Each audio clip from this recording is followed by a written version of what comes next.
Hypertension is a severe disease, where the blood pressure stays high, for long periods of time. This disease is known to be silent, because in most cases, it has no apparent symptoms. Despite this, hypertension is a very common disease, and if not treated, it can become very dangerous. In the United States, it is estimated that 1/3 of the population suffers from hypertension.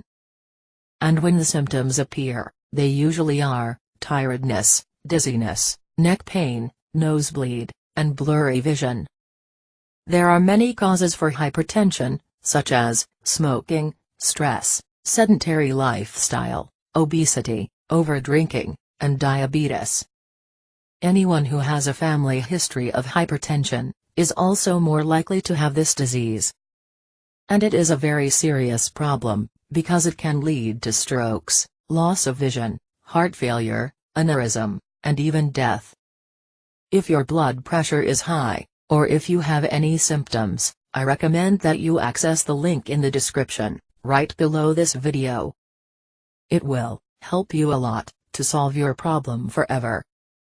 If you liked this video, click on like below, and subscribe to the channel. Get well, and good luck.